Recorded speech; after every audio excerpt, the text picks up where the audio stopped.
Përshëndetje, le të shikojmë një tutorial të radhës. Si fillim, le ta krijojmë nga e para. Shkojmë në menun File dhe të zgjedhim një. Dhe të ndryshojmë për masat e lirit, ku po i marr, po punoj me inch. Për nuk po i lë pikse, po i marr inch. Si inch po i lë 6 me 4 dhe rezolucionin po lë 300. Mund të vendos një emër, po vendos Char S dhe po jap OK. Tani le të marrim një tools në lidhje me tekstin. Këti toolsi mund të ndryshoj fontin, pra madhësinë font size-in. Për momentin po ja lë 100 dhe mund të ndryshoj dhe të ndryshoj colorin e saj për ngjyrën e tekstit. Po marr një ngjyrë dhe po jap OK. Mund të ndryshoj tipin e saj, pra çfarë tipi dua, pra font family, dhe po klikoj në një vend dhe po vendos shkronjën S. Po jap OK, ose mund të arris, po për të arritur duhet ta selektoj. Dhe shikoni të tëja spostohem në të djathtë. Mund të klikoj tek tiku, mund ta spostoj atë, le të marr pjesën move. Dhe për ta riedituar këtë tekst, mund të klikoj përsëri tek tëja dhe të bëj double click. Pra tek tëja ku jam tek layeri, pra double click. Mund të rris përsëri, pra ose mund të jap vlerat fikse, ose mund të spostoj atë me të majtë me të djathtën.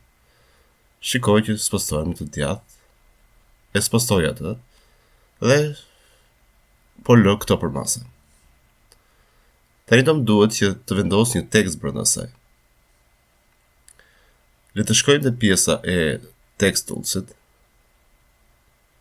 dhe klikoj me të djathtën e mausit dhe zgjedh convert word path. Dhe do duhet të marr një tekst të gatshëm, po shkoj në këtë sajt, për referojmë këtij sajti dhe po marr një tekst të gatshëm. Ju teksti mund ta zgjidhni vetë. Atëherë mund të merrni një tekst shqip ose mund ta merrni nga ky sajt një tekst të gatshëm. Nga Loremi. Mund ta kopjoj një paragraf, pra u bëj copy paste.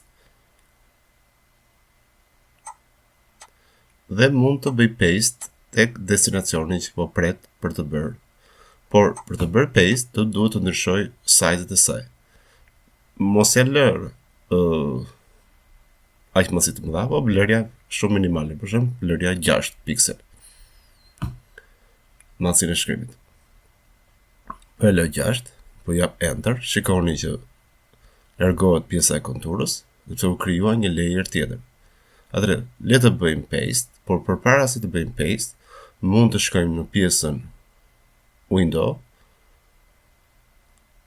në pjesën karakter, dhe shfaqim te pjesa paragraf. Këtu kemi pjesën more. Mund të marrim një tekst të hapur. Pra text justified.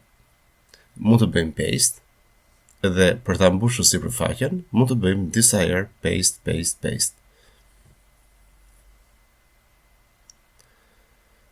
Për të larguar konturën, klikojmë nga tastiera, pra selektojmë CTRL dhe H, për të hequr konturën në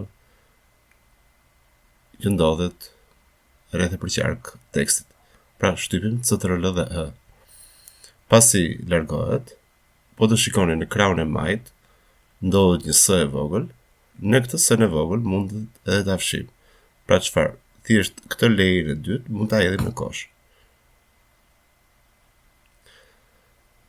Ky është materiali, ju mund të bëni për një shkronjë tjetër, pra mund të formatoni diçka dhe e save-oni atë në një format fotoje, JPG ose PNG. Pra mund të shkojmë në file dhe të bëjmë save. Dhe po e vendos një emër dhe po ndryshoj tipin e saj, po lë të tipit JPG.